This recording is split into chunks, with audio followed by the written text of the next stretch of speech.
বান্দা যখন অসুস্থ হয়, সুস্থতার নেয়ামত সে বুঝতে পারে। ঠিক না বেঠিক? আপনার যদি চোখে দরদ হয়, চোখে প্রচুর যন্ত্রণা, চোখ ফুলে গেছে, চোখে আপনার ময়লা আসতেছে,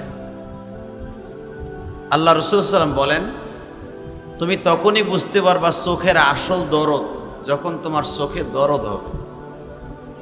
যদি কারোর ঠ্যাং ভেঙে যায়, পা ভেঙে যায়, হাত ভেঙে যায়, কেউ যদি মাথায় আঘাত খায় অথবা মাথায় প্রচণ্ড ব্যথা, সে তখনই বুঝতে পারবে যে মাথায় সুস্থ থাকার অবস্থা আর অসুস্থ থাকার অবস্থা কি।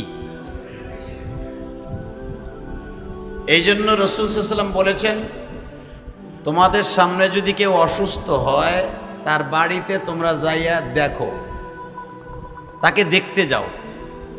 যে ব্যক্তি বিমারি ব্যক্তিকে অর্থাৎ অসুস্থ মানুষকে দেখতে যায়, তার প্রতিটা কদমে কদমে আল্লাহ সুবহানাহু ওয়া তাআলা নেকির ব্যবস্থা করে দেয়।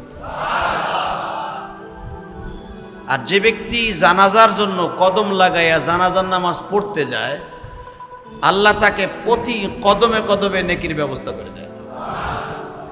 কেউ যদি বিবাহের অনুষ্ঠানে অর্থাৎ যেখানে বিবাহ হবে, বিয়ে হচ্ছে, ওই বিবাহের অনুষ্ঠানে যদি যায়, এটা রাসূলের যুগের কথা। এই জামানায় তো বিয়ের অনুষ্ঠানে দাওয়াত ছাড়া গেলে আপনার কপালে বাড়ি হইব। ঠিক না বেঠিক? চোখ গরম করে বলবে এই তোরে দাওয়াত দিছি, তুই আইসিস কি লিগে? হালাকি রাসূলের জামানায় যখন শুনতো যে মসজিদে নববীতে বিয়ে হবে, সাহাবা একরাম রাদিয়াল্লাহু তাআলা আনহুম আজমাইনরা 10 মাইল দূরের থেকে ওই খুশির আনন্দ উপভোগ করার জন্য আসতেন। কারণ সাহাবীরা জানতেন আমার রাসূল শুধু একটা অনুষ্ঠানেই হাসতে বলেছে, আনন্দ করতে বলছে, সেটা হলো বিয়ের অনুষ্ঠান। রাসূল শুধু বলেছেন তোমরা বিবাহের অনুষ্ঠানে হাসবা, এমন ভাবে হাসবা না যে দাঁতগুলা খিলখিল করে বাইসে যায়, মুস্কি হাসতে হবে, জাহাক এমন ভাবে হাসতে হবে, মুস্কি হাসি। এবং একটা আনন্দ করতে রাসূল বলেছেন, সেটা হলো বিবাহের অনুষ্ঠানে বসে যখন খেজুর বিতরণ করতেন, রাসূল সাল্লাল্লাহু আলাইহি ওয়াসাল্লাম নিজে ছিটায় দিতেন, অথবা আবু হুরায়রাকে বলতেন, আবু বকরকে বলতেন, আব্দুর রহমান বিন আউফকে বলতেন, হুজুরের ভাইরা বেটা আব্দুল্লাহ ইবনে জুবাইরকে বলতেন খেজুরগুলো ছিটায় দাও। আব্দুল্লাহ ইবনে জুবাইরের গায়ে অনেক শক্তি ছিলেন, এইভাবে মারতেন, এই মাথা তো এই মাথা পর্যন্ত যেতেন। এবং হযরত আবু বকরের বড় ছেলে আব্দুর রহমানকে বলতেন মারো জোরে। রাসূলও হাসতেন, রাসূলের সামনের 8টা দাঁত দেখা যাইতো। সুবহানাল্লাহ। সাহাবীরা যখন ওই খেজুরগুলো থাবাই থাবাই ধরতেন, তখন রাসূল হাসতেন, সাহাবী ওই আনন্দ দেখা।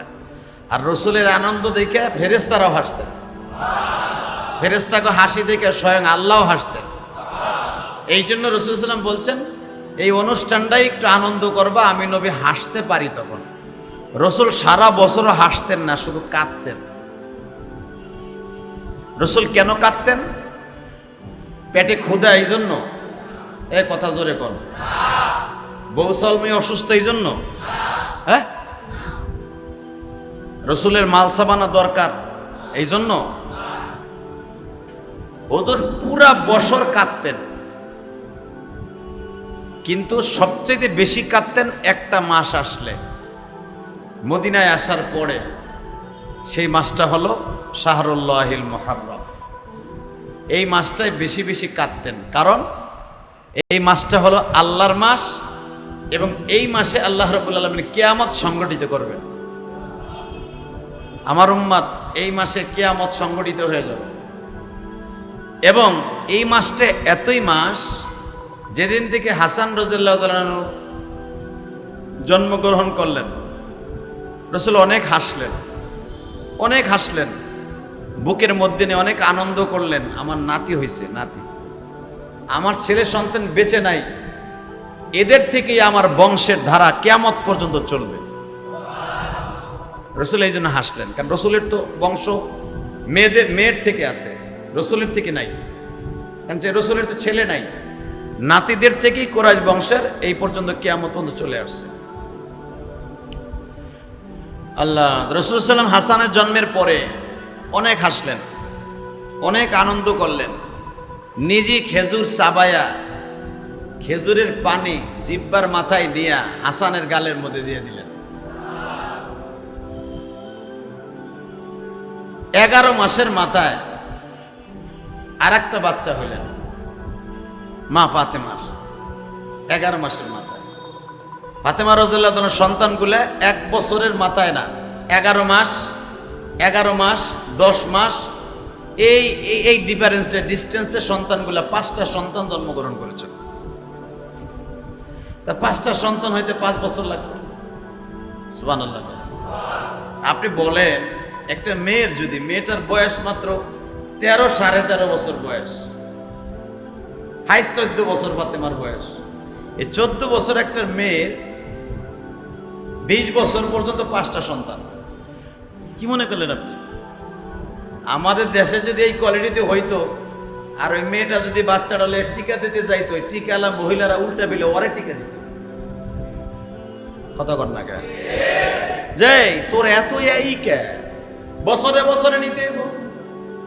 হালাকি এই কথাটা যদি কোনো মেয়ে বলে, কোনো ডাক্তার, তারপর আল্লাহ লানত। নাউজুবিল্লাহ বললেন না? সন্তান কি দেয়? পৃথিবীর এমন কোন ডাক্তার নাই একটা সন্তানকে তার টিউবের মাধ্যমে বাচ্চা দিতে পারে।